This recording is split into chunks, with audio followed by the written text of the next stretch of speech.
ಪಶ್ಚಿಮ ಬಂಗಾಳದಲ್ಲಿ ಮತದಾನದ ಪ್ರಕ್ರಿಯೆ ಅಂತೂ ಮುಗಿತು. ಆದರೆ ಫಲಿತಾಂಶದ ಕೌಂಟ್ಡೌನ್ ಈಗಾಗಲೇ ಶುರುವಾಗಿದೆ. ಇದರ ನಡುವೆನೇ ಸ್ಟ್ರಾಂಗ್ ರೂಮ್ನಲ್ಲಿರುವಂಥ ಇವಿಎಂ ಮತಗಳನ್ನು ಕದಿಯೋದಕ್ಕೆ ನಾನು ಬಿಡಲ್ಲ ಅಂತ ಅಲ್ಲಿನ ಮುಖ್ಯಮಂತ್ರಿ ಆಗಿರುವಂಥ ಮಮತಾ ಬ್ಯಾನರ್ಜಿ ಅವರು ಗುಡುಗಿದ್ದಾರೆ. ಭವಾನಿಪುರದ ಮತ ಎಣಿಕೆಯ ಕೇಂದ್ರಕ್ಕೆ ಅವರು ಭೇಟಿ ಕೊಟ್ಟು ಅಲ್ಲಿ ಅವ್ಯವಹಾರ ನಡೆಯೋ ಸಾಧ್ಯತೆ ಇದೆ, ಹಾಗಾಗಿ ಇವಿಎಂ ಅನ್ನ ಹಾಳು ಮಾಡೋದಕ್ಕೆ ನಾನು ಬಿಡೋದಿಲ್ಲ ಅಂತ ಒಂದಿಷ್ಟು ಅಲ್ಲಿ ಹೋಗಿ ಮಾತನಾಡಿ ಅಲ್ಲಿದ್ರು. ಜೊತೆಯಲ್ಲಿ ತಮಿಳುನಾಡು, ಕೇರಳದಲ್ಲಿ ನಮಗೆ ಮೇಲುಗೈ ಅಂತ ಖರ್ಗೆ ಅವರು ಕೂಡ ಹೇಳ್ತಿದ್ದಾರೆ.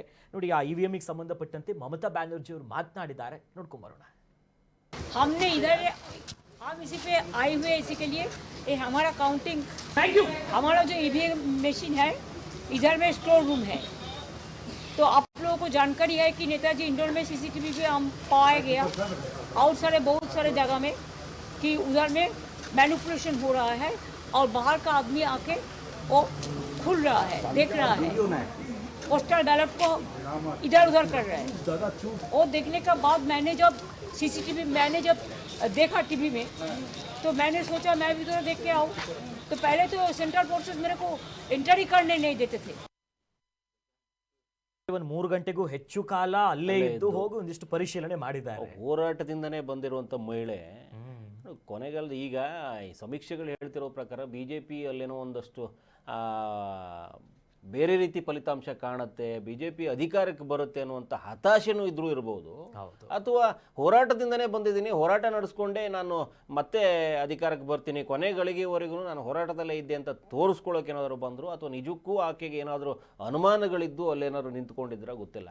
ಆದರೆ ತುಂಬ ದೊಡ್ಡ ಮಟ್ಟದ ಶಕ್ತಿವಂತ ಮಹಿಳೆ ಕೊನೆಗಾಲಕ್ಕೆ ಈ ರೀತಿ ಅಂದರೆ ಬಂದಿರೋ ಹಾದಿನೂ ಇವರು ಯಾರ ಎದುರುಗಡೆ ಹೆಂಗೆ ಹೋಗಿದ್ರು ಅದೇ ಹಾದಿಗೆ ಇವ್ರು ಬಂದು ನಿಂತ್ಕೊಂಡು ಇವರು ಅದೇ ಪರಿಸ್ಥಿತಿಯಲ್ಲಿ ನಿಂತ್ಕೊಂಡು ಬಿಜೆಪಿ ಮುಂದೆ ಅವರು ಆ ರೀತಿ ಆಗೋಂಗಾಯ್ತಲ್ಲ ಅನ್ನುವಂಥದ್ದು ದುರಂತ. ಪಶ್ಚಿಮ ಬಂಗಾಳ ಎಲ್ಲದಕ್ಕೂ ಸಾಕ್ಷಿ ಆಯಿತು.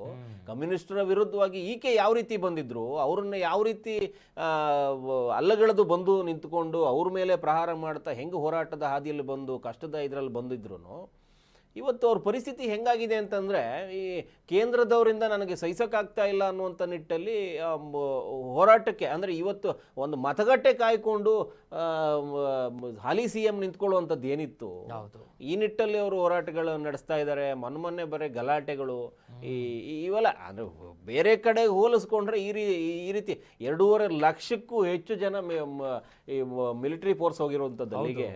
ಹಂಗಾಗಿ ತುಂಬ ಕಟ್ಟುನಿಟ್ಟಲ್ಲಿ ಚುನಾವಣೆ ನಡೆದ್ರೂ ಕೂಡ ಅಲ್ಲಲ್ಲಿ ಸಣ್ಣ ಪುಟ್ಟ ಅಂದರೆ ಅವ್ರದ್ದು ಒಂದು ವ್ಯಾಧಿ ಇದಾವಲ್ಲ, ಅದು ಅಲ್ಲಲ್ಲಿ ತೋರಿಸ್ಕೊಂಡಿದ್ದಾರೆ. ಅವ್ರೇನು ಪಶ್ಚಿಮ ಬಂಗಾಳದವ್ರು ಪೂರ್ತಿ ಬಿಟ್ಕೊಟ್ಟಿಲ್ಲ, ತಾವು ಎಷ್ಟೇ ಮಾಡ್ರೆ ನೀವು ನಮ್ದು ಒಂದಷ್ಟು ಇದ್ದೇ ಇರುತ್ತೆ ಅನ್ನೋಂಥದ್ದನ್ನು ತೋರಿಸ್ಕೊಂಡಿದ್ದಾರೆ. ಸಣ್ಣದ ಗಲಾಟೆಗಳು ಒಂದು ಟೀಸರ್ ಥರ ಬಿಟ್ಕೊಂಡಿದ್ದಾರೆ ಅಲ್ಲಲ್ಲಿ. ನಿನ್ನೆ ಸ್ವತಃ CM ಬಂದು ಅಷ್ಟು ರಾತ್ರೋರಾತ್ರಿ ನಿಂತ್ಕೊಂಡಿದ್ದು ನೋಡೋಣ, ಅವ್ರಿಗೇನೋ ಒಂದು ಗಳಿಕೆ ಆಗೋ ಸಾಧ್ಯತೆ ಇದೆ, ತಾನಾದರೂ ಗೆದ್ದು ಬಿಡೋಣ ಅಲ್ಲಿ ಅನ್ನುವಂಥದ್ದು ಏನಾದ್ರು ಇದ್ದು, ಪಕ್ಷ ಹೋದ್ರೂ ಪರವಾಗಿಲ್ಲ ನಾನಾದರೂ ಗೆದ್ಕೊಂಡ್ಬಿಡ್ತೀನಿ ಅನ್ನುವಂಥದ್ದು ಏನಾದರೂ ಇದ್ದು ಆ ಯೋಚನೆ ಮಾಡಿ ನಿಂತ್ಕೊಂಡು ಕಾದಿದ್ದಾರೇನೋ. ಫಲಿತಾಂಶಕ್ಕಂತೂ ಕಾಯ್ತಾ ಇದ್ದಾರೆ. ಹೌದು, SIR ಇಂದ ಶುರುವಾಗಿ EVM ಅವ್ರಿಗೆ ಬಂದು ನಿಂತಿದೆ. ಇನ್ನೇನು ಮೇ 4ಕ್ಕೆ ಎಲ್ಲವೂ ಕೂಡ ಹೊರಗೆ ಬರುತ್ತೆ. ಕರ್ನಾಟಕ ನ್ಯೂಸ್ ಬೀಟ್ ಫಾಲೋ ಮಾಡಿ, ಸಬ್ಸ್ಕ್ರೈಬ್ ಮಾಡಿ.